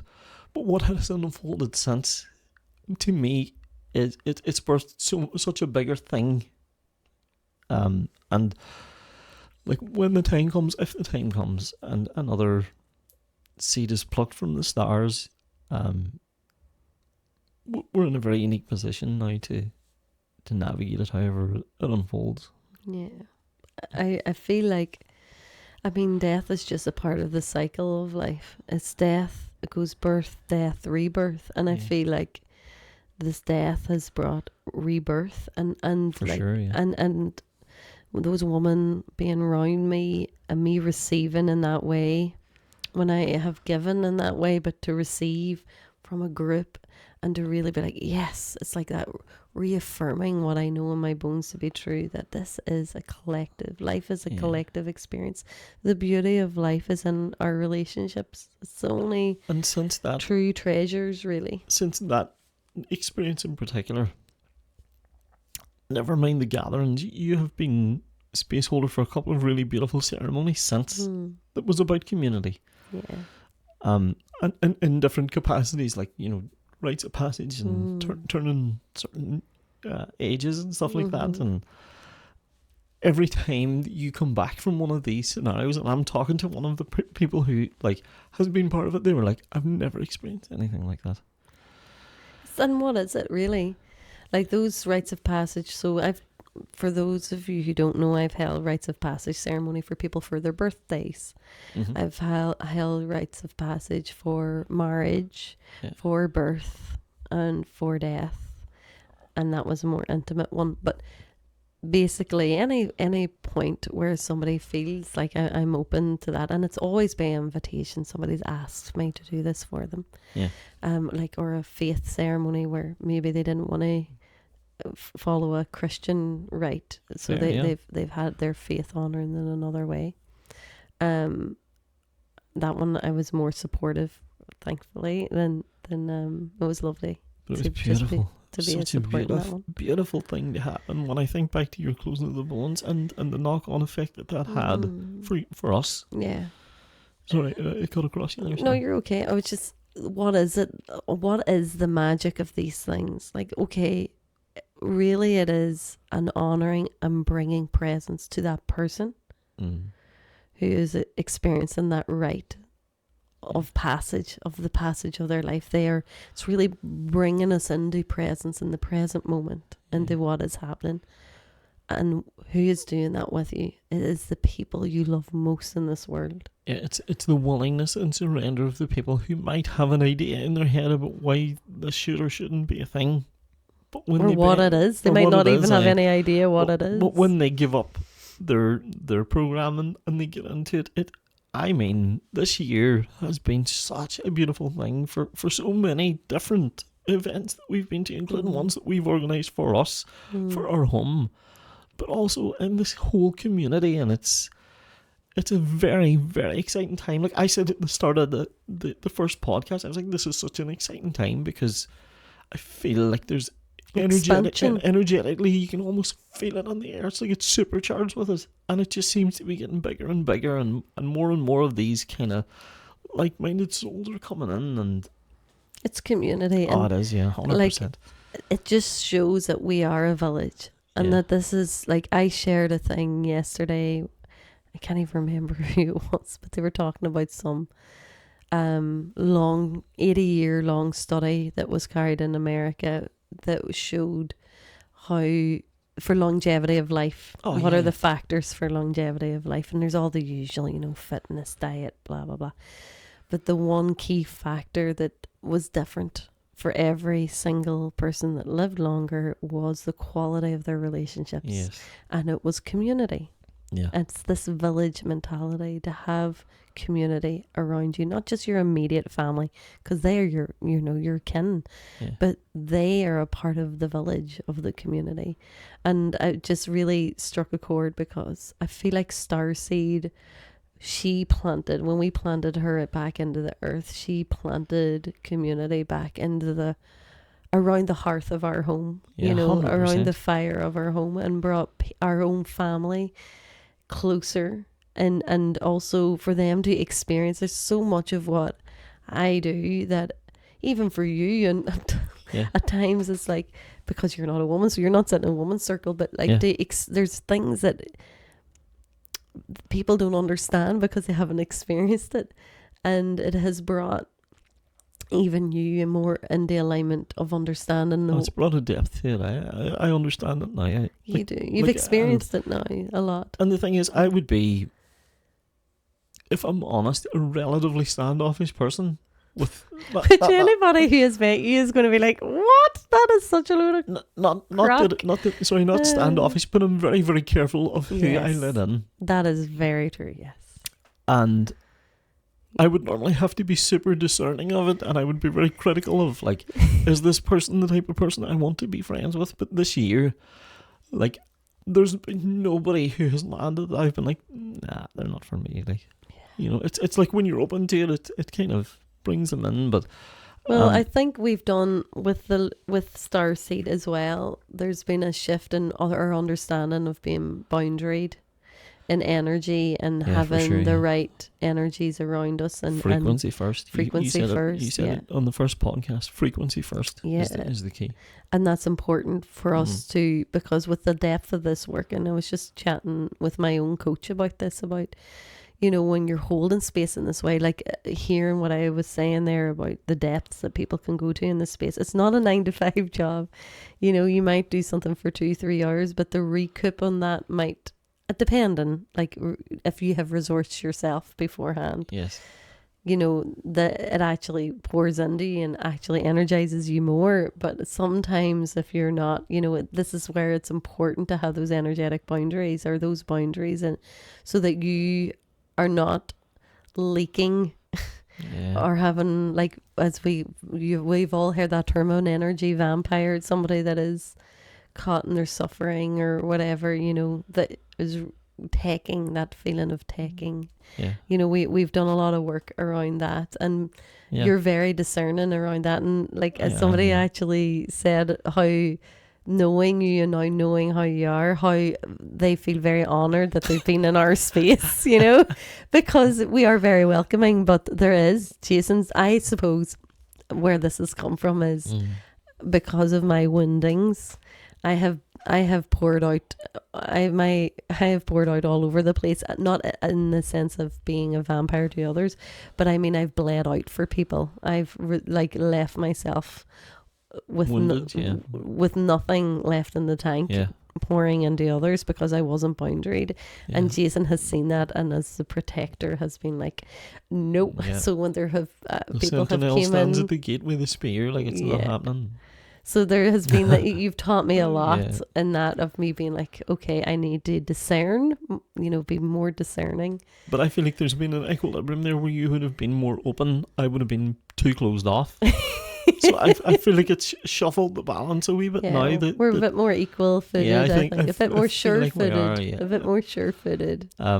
age and experience has taught us a lot. It I has, think. yeah. And I think we're coming up on 2 hours, so I Oh, think we okay. should probably close it up. But Yeah. I think rather than you asking me the question, I think it's important for me to ask you in relation to this situation that we've talked about. And again, if you stayed this long, thank you for listening, because like we knew that it was going to be a heavy topic to talk about. It just is. But we also knew that it was important for us as well to talk about it, just to kind of illuminate the importance of community and stuff like that, and intention and doing things deliberately. You know, setting your intention no matter what you're going to do.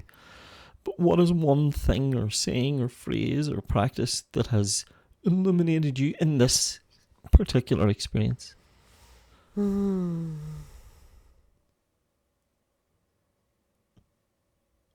Oh, Aye. Oh my, how the turntables have turned. turntables. I think I've said it already, and I just want to echo that it takes a village, not to just raise a child, but it takes a village to grieve one. Yeah, I think that's beautiful. And yeah, just to revisit that point that I was making before we finish. Yeah. And it's just, if there's anything that you take away from this conversation, it is, of course, we want to grieve alone. We want to go inward. But please open your heart when you're ready to being held, and know that it's okay to be held, and to invite those people into your life and hearts and homes to sit around the hearth, to sit around the fire. I mean, the fire has been, our garden has held life, it has held death. It is holding life again in that beautiful tree, and it has held joy and laughter and deep sharings around the fire. Yeah. And I feel like that fire has been cleansing for us, and I feel like community has been a rebirthing. It has been huge for this us, year. and I'm just so thankful. So thank you to the men who have supported Jason in his journey with his grief. Yeah. And for the Very much woman so. that have supported me in mine, and the man and the Vice the versa, woman, yeah. and to our families, thank you for 100%. knowing what we needed, and that's the practical stuff like the food and the dinners and the and just the random laughter and silly the comic relief and phone calls, and just the space also for The knowing when we silence. needed the space. Yeah.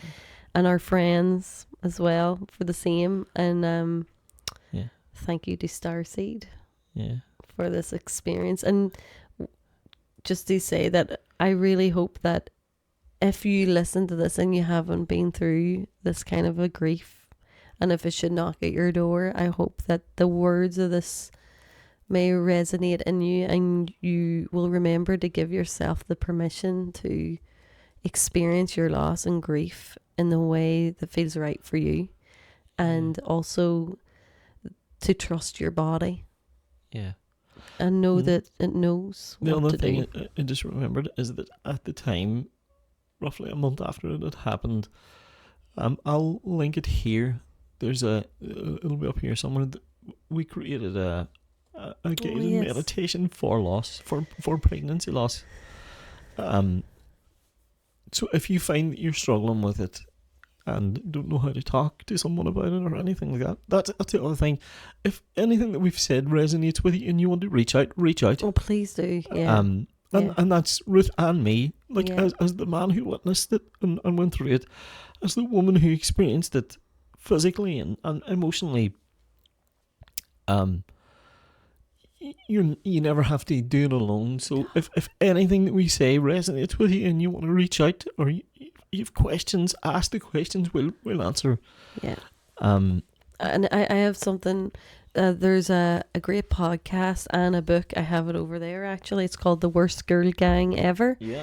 And it's like, welcome, you're now part of the worst girl gang I'll ever. put it up here as well. It's a great resource. And to say that whether you knew you were pregnant for a day, an hour, 10 days, 10 weeks, Yeah. you know, months.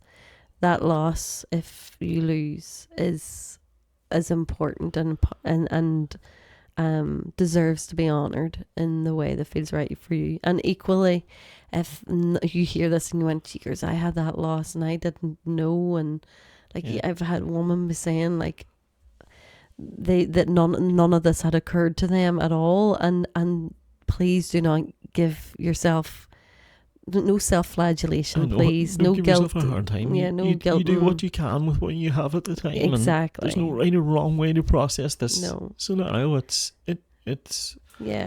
very subjective. Yes, exactly. And maybe your loss didn't land with you this way at all. It didn't feel like that for you at all. And that's beautiful and great. And I'm so pleased for you. Just know that your journey is your journey, and it is your journey, and there's no judgment and there's no right or wrong way. This is just our 100%. way. But if there is a takeaway, that if you happen to experience something like this, and it has made you rethink and think, okay, maybe a bit of ceremony and presence would help with my healing, then I'm so pleased that would be there for you. And so just thank you to the community. And there was one thing I wanted to say before we finish. About 10 weeks after my loss, actually it was less than that, it was a month after. It was a month. I started it was just actually, it wasn't even a month yet, but it was 10 weeks by the time I had finished. I was in talks with a local charitable organisation that sets up businesses, and a part of what Wombynhood will be providing as a community in the future, very soon, fingers crossed, maybe 2026, will be a resource space for pregnancy loss. Yes. And there is a resource, a very practical one, to bring into your homes during pregnancy, so that if, God forbid, you were on this journey, that you would have the tools to carry through this kind of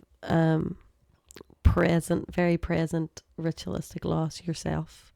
Ritualistic doesn't sound right. Sacred. Thank you, cheekers. Sacred. Sacred. Dropping into the sacred way of honouring and moving through your loss. And please God, we'll be bringing that in 2026. Can I just say too that if you're watching this or listening, and you know of a organisation that could help to support or crowdfund or whatever the case may be, I don't have the right language for it, but to help us to create this toolbox, essentially a practical tool, please let us know. Please reach out to us, because we would really love to get this out there for people. But there will be a resource online as well, with the meditation and other bits and pieces that will be coming over the next 12 months. There was actually, after we made the meditation, it would have been Christmas time, I met a person in Limavady, down the town in Limavady, and she said to me, she was like, she'd been talking to Mum and had been asking how we were, and Mum told her about losing the baby, and she said that she listened to the meditation and she had lost the baby. Like I think she made maybe 4 or 5 after that. But this is an older woman. Like her children were my age, and she said that the meditation took her back to that thing, and she felt like she had released something there. So I was like, one person's experience is never going to be everybody's experience, but if it touches one person, that's all that matters. I think for us, the process of creating it was cathartic as well. So thank you for listening. Thank you if you've been part of the journey in the year and a few weeks that we've been on. That you have. Thank you. You're salt of the earth. We have a card to do. We will also have, because as I explained when I went for my scan after, there was no resources offered. There is there are some fantastic people doing some incredible work in the local area. And I will throw them up here. Yeah. You get to see them. There's some charities, but there's another lady who's been through something, has been through a loss as well, and she created an organisation around Derry, and they do beautiful pieces of work. And so we will make sure and tag everybody in the show notes. For sure. And so if you are in the midst of this, there's also services for counselling and different pieces available. So we'll make sure and tag all those resources. As with all of these things, you're never alone. You're never not alone. feel like you're going through this alone, or that you're the only person who experienced this. Just reach out. Please do. Yeah, for sure. Like, don't be afraid. If you want to find myself, if you put Ruth McGilligan Wombynhood into either Instagram or Facebook, you'll find me. And if you just put Jason McGilligan, and you'll see that big gorgeous Adonis's head appear for you, or J Bird Media as well. And so we are using, as we always do, a card pull at the very end, and we are using this beautiful deck that is only ever created a couple, I don't know how many decks she creates a year, but it's Jane Bridson. She's a lovely lady from down the country in Ireland. She's a beautiful artist, and I had my eye on this deck since last year, and I finally bagged one this year, so I feel very honoured. She prints everything herself. It's all done by her, and it's called The Wisdom of the Caliac, an Oracle and Journey with the Old Woman of Ireland, and her artwork is fantastic. And so I did a card, Jason shuffled and I did the card pull, and the card that I pulled, look at that, I never noticed that before. There's a face in the fire. Sure. It's a fire pit, which now upon reflection actually really speaks to, you see the face of it? There's a face here, look. Oh, aye. It speaks to the gathering of community around the fire. Yeah, it's fire. She doesn't put in too many words. That's good, because it's more for your interpretation. So for me, that my interpretation is absolutely the fire of passion, of purpose, and of creation and community sitting around that fire. Yeah, like it just makes me go, oh, I want to light the fire pit and have everybody around again. Have another wee gathering. So it says here, fire pit, passion, sacrifice, creativity. Oh wow, that's quite hard hitting. Passion, anger or strong emotions. A sacrifice, or an opportunity to release the past. The spark of creativity, increase in enthusiasm and vigor, a time of power and intensity. All of those things. All of the above. Wow. Thank you, Jane, for your beautiful deck. And thank you for everyone who has stayed with us this far. And we know it was a long and a hard-hitting one, but just to reiterate what Jason said, you are not alone.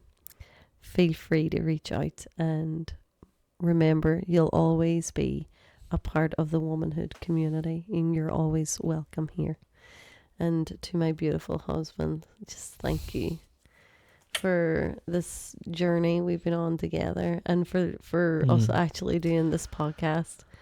Because I'll not lie, I was not looking forward to it. I was like, fuck, this is going to be horrible. But I'm glad we shared, and I hope that it has helped somebody who has listened to at least just feel less alone.